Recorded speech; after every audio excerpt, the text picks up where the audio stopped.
Welcome back to The Last Ranger.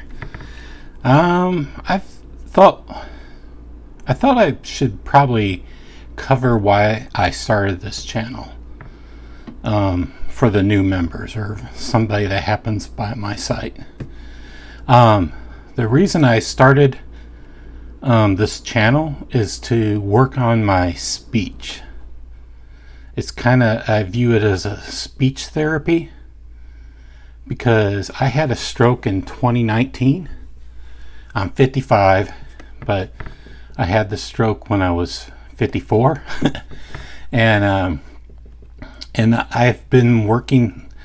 The stroke left me unable to talk. Like, I could only maybe say 2 or 3 words, and sometimes not.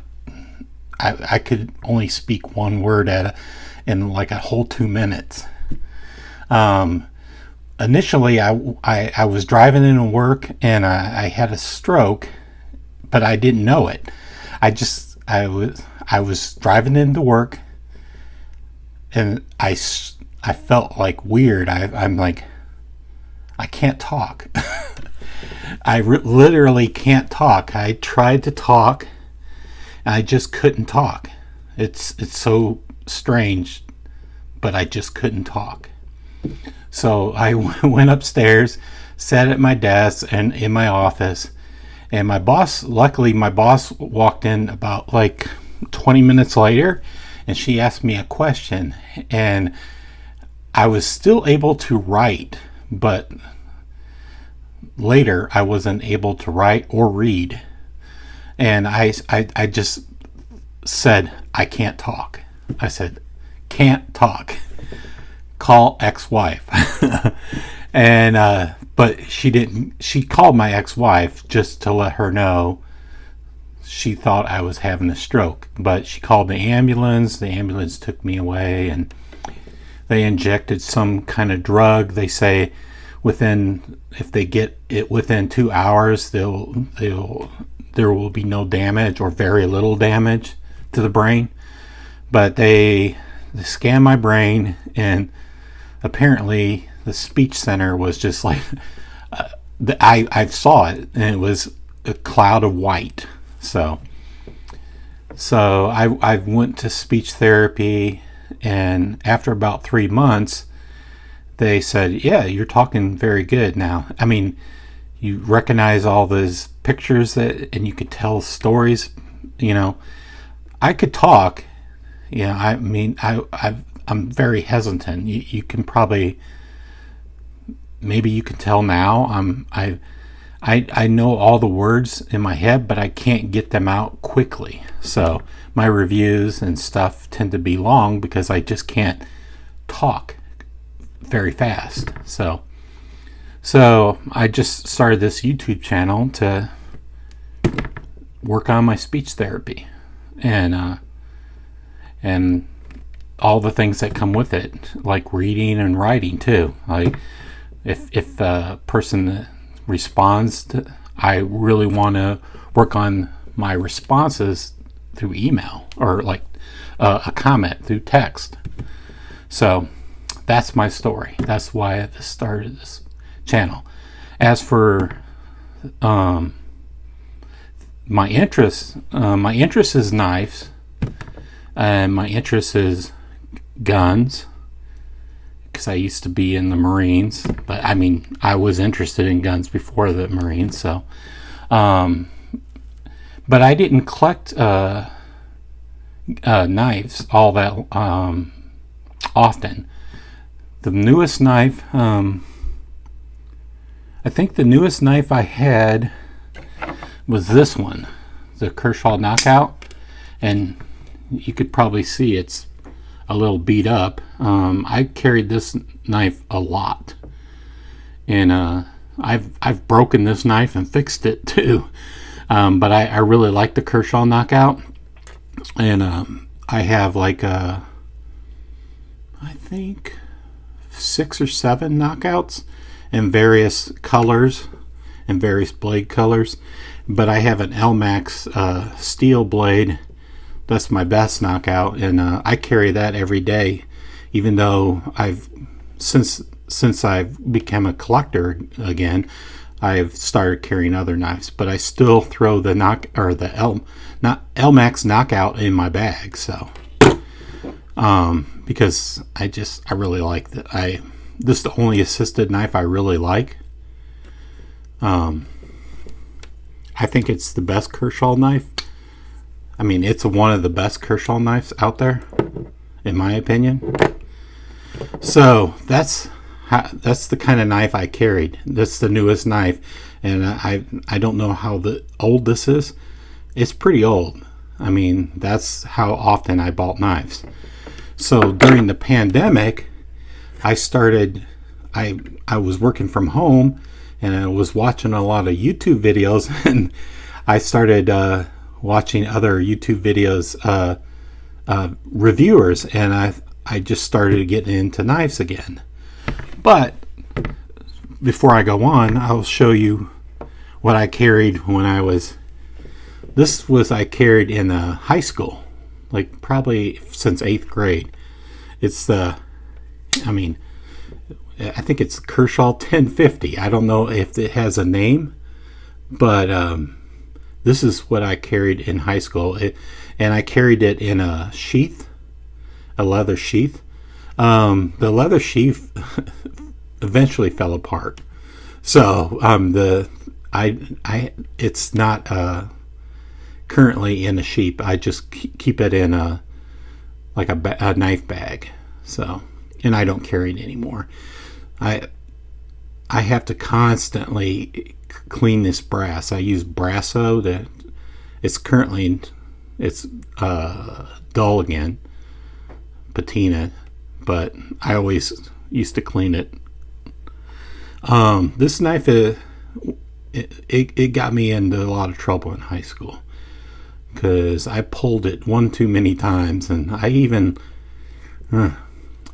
used it in a fight. So I mean, I'm not like that anymore, but I used to throw down in high school. But I went to some pretty bad schools. Another knife I collected, I collected the only Spyderco I had was the Tenacious, and I carried it quite a bit. And it's a really old Tenacious. I don't know what year I got it, but it's pretty old. But its little brother, the Ambitious, I carried a lot more. It didn't look threatening, and I used to EDC a lot, this a lot at work. So I still like this Ambitious. And you can see my pretty bad lanyard. It's pretty old. It's been through hell, but I don't even know how he tied this. Some other knives I've collected over the years is the CRKT, what's it called? Fulcrum Flame. And I really like this knife. I just view it as I EDC it a while, but I view it as like a collectible piece. I have to take it apart every now and then and clean all of this out and polish it. It tends to collect dust in here. When early on, I shot a video of it for YouTube, and the pictures, they were dusty, but the video was clean. I shot pictures of it dirty, and then I shot the video of it clean. I don't know why, it just happened that way. I happened to clean it up before the video. So this is another one I carried like when I was high school years. This used to be red type, but I carried this a lot. It's seen some action, like a little. It's probably not sharp anymore. It's kind of sharp, But I used to go to a place in the mall and get my knife sharpened. These.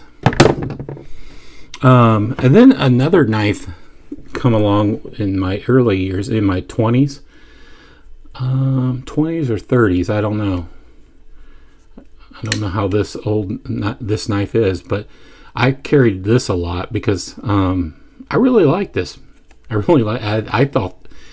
thought this knife really looked cool, and I still think it looks cool. It's got an odd looking thumb stud, and it's not a good flipper, but it has like this lock. I don't know what it's called, locks or something. I don't know. But I really like this. And you'll see this knife again in this case. So I really like this knife.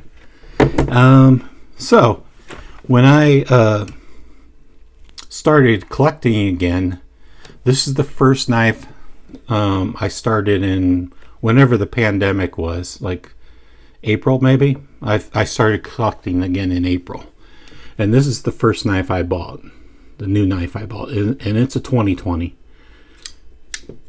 It's the Kershaw Nord, and this is the first knife since the knockout that I wanted to buy. It just spoke to me. I really like it. It's good looking, and it's kind of. I mean, it's kind of a beautiful knife.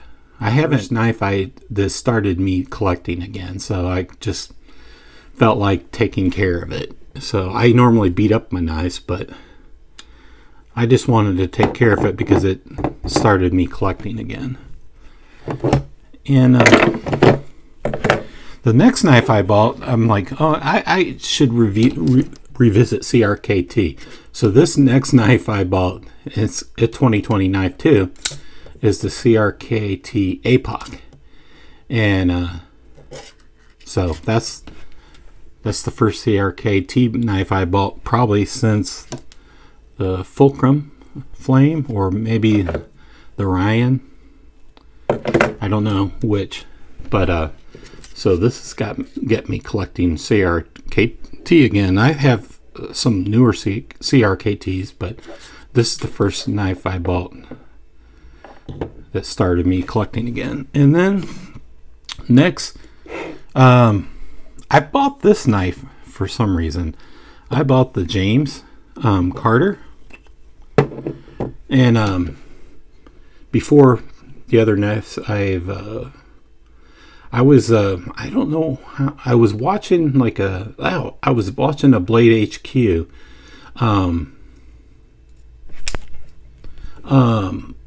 video, and they just were going over random knives, and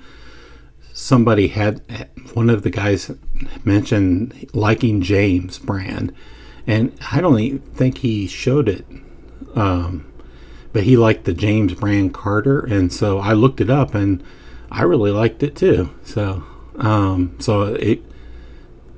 that's a new knife I picked up since April. I think these are all the knives I probably bought in April or May.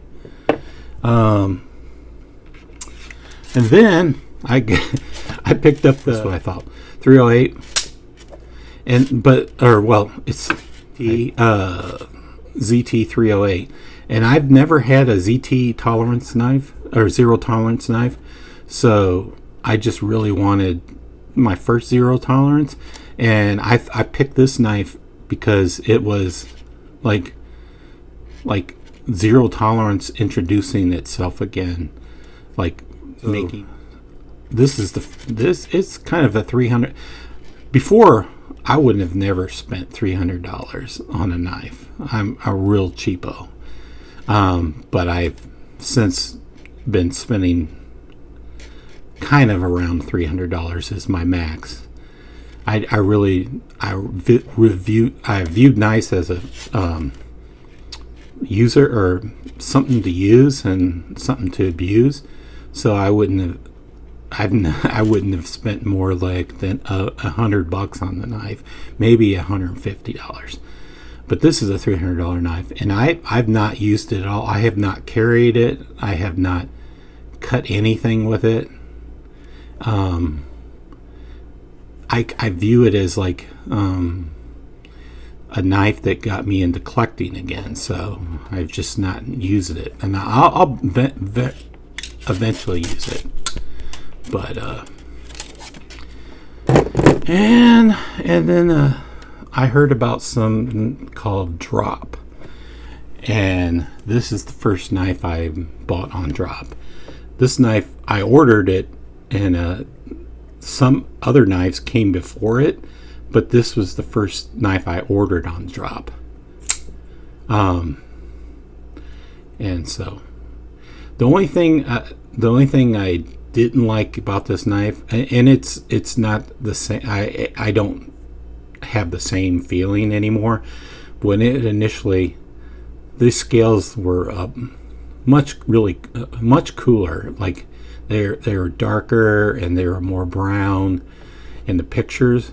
But when I got it, I was kind of like upset. But then this knife has grown on me, and since then I've learned over handle and use, they'll probably darken up.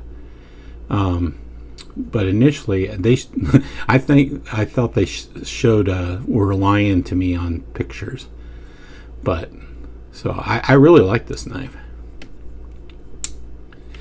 So that's kind of my story about collecting. Other things I collect, well, I like guns and gear, and then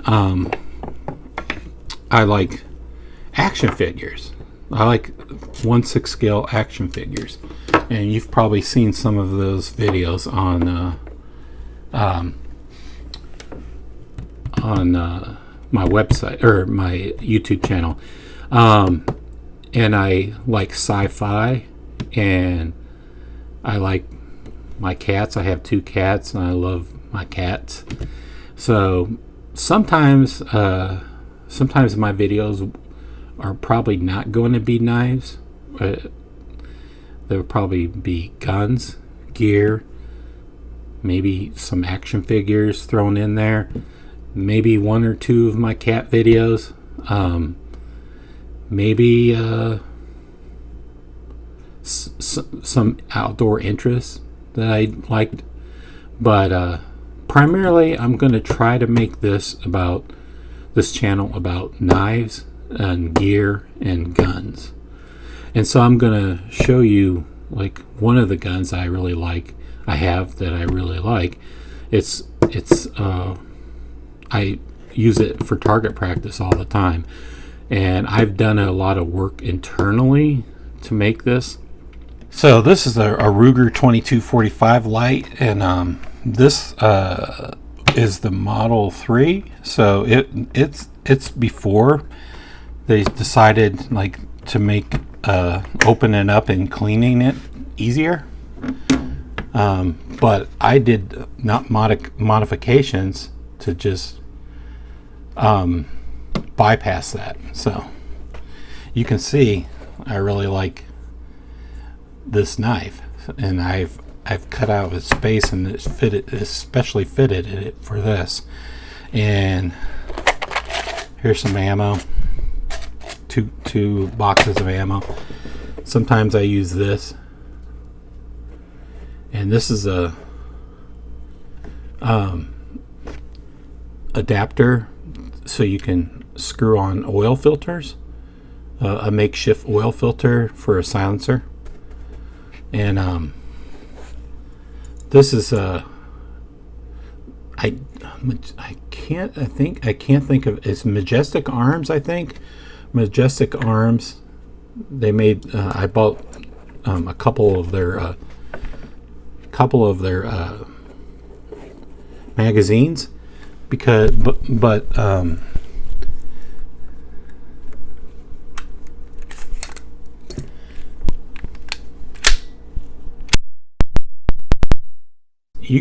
can see this has been a change to the. You unscrew this and you can just back the bolt all the way out. You don't have to take the handle off anymore. It used to be you had to take the handle off to clean the gun. So this lever was a bitch. And this is some Hogue grips I put on.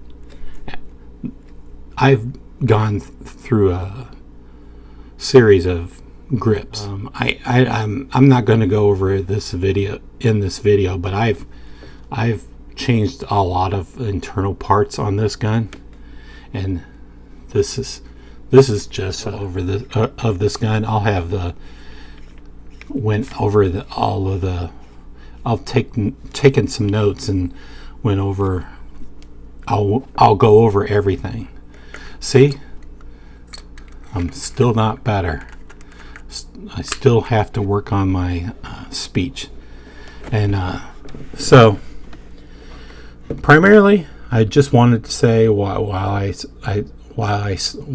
I started this channel, because I had a stroke, and I just really want to talk a lot, and just hopefully I'll get better, because I live alone, and just, I mean, you never talk when you're alone. So I'm more alone than I am around friends. I mean, at work, I mean, I'll talk at work, but it's not the same. You're primarily home more than you're at work or out with friends at this time in the pandemic. So I thought, man, I got to work on my speech through making YouTube videos, and maybe the YouTube videos I make are interesting to somebody. So if not, that's cool, because I really just want to work on my speech. So if you're new to this video, or new to this channel, please subscribe, please like, and give me some comments. I love talking to people. I'm not looking to like, oh, I want to be the next Nick Shabazz, whatever. I just really want to just talk to people and engage with people to further enhance my speech. So, all right. Thanks. Bye-bye.